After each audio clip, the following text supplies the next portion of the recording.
So the government's making a lot of shakeups inside the Department of Defense. How's it going to impact you?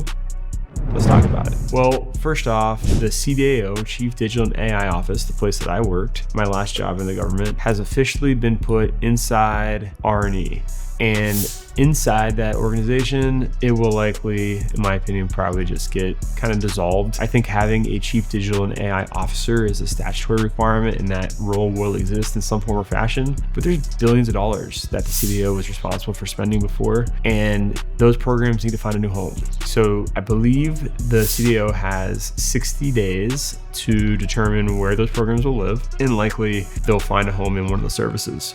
ADVANA, which was like the big data structure and setup that the DoD had, kind of was born out of the financial management group to do fire compliance. It is, well-funded. It's a program that I helped work a little bit. They were in the middle of a recompete, trying to open up to more vendors. It was a Booz Allen Hamilton run program. That program will likely find a new home. Maybe it'll be in the Air Force, maybe it'll be somewhere else. And then Maven is the other big program that is well-funded inside the CDAO that will likely find a home somewhere else. Once those two programs go, the CDAO will probably not have a bunch of money left, and I got to imagine the personnel get reassigned to different projects inside R&E, different projects inside the department, but that's not all they're doing, right? They are moving all sorts of programs inside R&E. DIU, Defense Innovation Unit, just got moved inside R&E. Their leadership team is gone, and they have billions of dollars that came in the appropriations bill that they're funded. So do they stay as an independent organization? Do they stay as like this leading hub for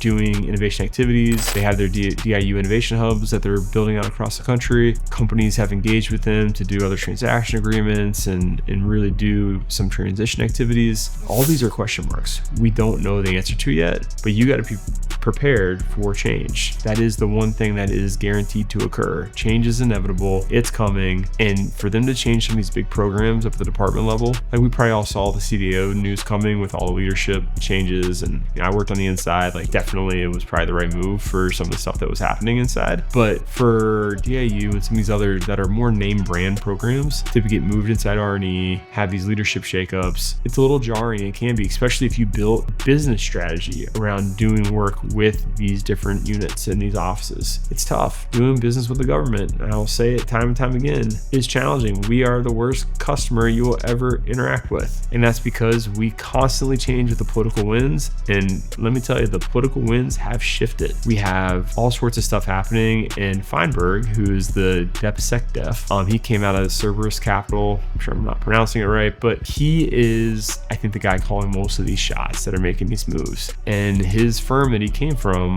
they were known for buying companies and reshaping them to be profitable entities. He was like a deep value player where he would come in and redo a company, fire half their staff, get it to be profitable. Like this is what these guys did. Imagine someone with that skill set coming into the Department of Defense and saying, all right, there's a lot of duplication of effort here. There's a lot of stuff we can be doing differently. I mean, ultimately, I think it's going to be a net positive for sure. The Department of Defense wasted a lot of money in the past, not because people were doing things they shouldn't be doing, but because the bureaucracy doesn't allow people to talk to one another. So you don't know what the left hand and the right hand are doing. It just is a fact of life. So I'm excited to see the changes. Don't get me wrong. I think it's good. But if I'm a small business and I'm trying to engage with the government, these changes are coming at a pace and a cadence that is just challenging. And you have to find a way to stay engaged and stay on top of it. So my tips for how to do this: talk to the people that are still going to be around after the dust settles. Those are the people that likely are listening to the water cooler talk. They're engaging with their coworkers because they have a vested interest about knowing what their future holds. Where will they be in 6 months? Who will they be reporting to? Will they be engaged with? What projects will they have on their plate? Now, in many cases, these people will be just as blinded or in the dark as everybody else because these changes are happening so quickly, but they will have unique insights potentially. And you got to leverage those insights if they have them, because they can help you position your business for where the people you should be speaking with and the groups you should be engaging with. If the change of pace continues, you're going to see the companies that are able to adapt quickly to that change and that information, world where so much stuff is changing. The companies that can adapt quickly, you're going to see them have outside success. You're seeing a shift. I think everyone feels it, but no one's calling it out. I'll call it out. You see a big shift from your traditional defense contractors, the Boeings, the Lockheeds, the Northrops, some of your big shipbuilders, others, into some new age defense contractors, the Palantirs, the Andurils of the world. These guys are big defense contractors still. Make no mistake, they are massive companies, but they are not your traditional companies. Some of these companies even came through the cyber program that I'm so passionate about defending. And you're seeing this shift happen. I don't know if it's a technology piece or if it's just where the political winds are. Some of these people are, deeply engaged. They've been around long enough. They hired people that came out of administrations. They had people in the companies that were in the administrations. Now they're putting those people back into the administration, and decisions are being made that's kind of consolidating some stuff around some of these new entrants to major prime contracts. So just be aware of that and know who you should partner with. I think there's going to continue to be opportunity for all of your traditional defense contractors. They are really important to our economy. They employ a lot of our engineers. They are responsible for maintaining and sustaining so many of our critical weapon systems. Like, they're not going anywhere. But at the same time, we are investing in some new technologies that are really about how do we leverage information. If all things are software, which we've heard that now for a few years, like everything's software, doesn't matter what you are, that's your critical advantage. I think that is even shifting to being, it's how we leverage our information that's going to be critical.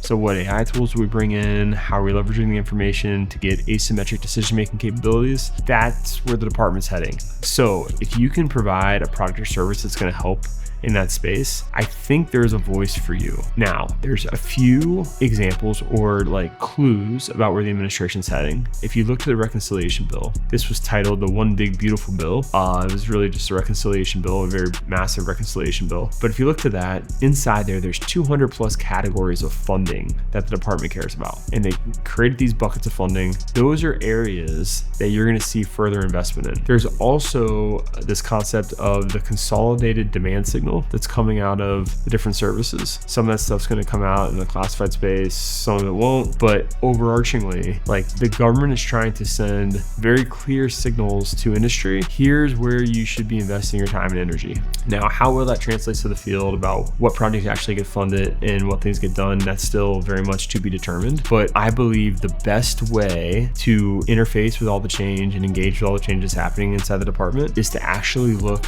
to the clues they're giving us. What are they putting in law? What are they putting in these bills? Where are they parking the money so that we know activity is going to occur? If you follow those trends, you're going to be ahead of the game instead of just trying to do what you did in prior years. So think about where the money is going to be, find a way to serve that niche, serve that need, and you'll have a lot of success in this new administration. I would also really think about how do you derive value and sustain your values without talking about the political talking points. So diversity, inclusion, that's a political talking point at this stage. Those words are going to mean one thing to the left and a different thing to the right. I would just leave them out entirely of any sales pitch or things you have. If you have a core value of being diverse and being inclusive, by all means, you should do that. And that's a business strategy that's either going to pay dividends or not for you, because that's where you're going to get your talent from. But talking about it in the political lenses that we have today is probably not a good idea. If you're a consulting firm and that's kind of what you do, and that's the work you've traditionally done with the government, I wouldn't talk about it as consulting. Talk about it as delivering some core capability to the government. The consulting piece, again, it's politically charged, where it looks like it's just waste. So you see a lot of the major consulting firms have lost contracts, their contracts have been changed. I would seriously consider reshaping the kind of work you do so it's not consulting, but it's delivering some core capability or some differentiating factor that's going to impact the warfighter and be tied to the buckets of funding that we already know the administration cares about. The change is real, the change is here, and it's not going to stop. We have a minimum another 3 years of this, and I suspect because people have seen how effective this rapid change has been at moving the department. You may not like the direction it's going in, you may love the direction it's going in, it doesn't matter. It's moving, and that's different. We even have a new name, the Department of War.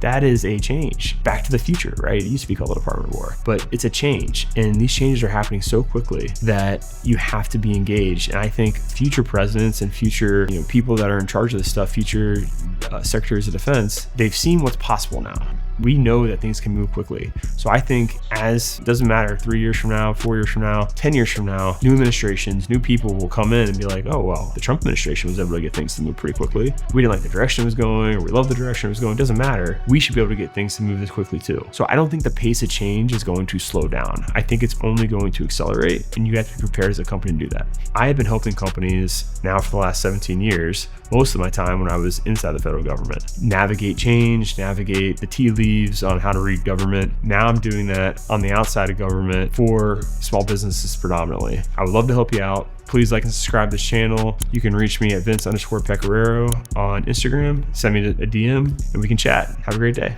Bye.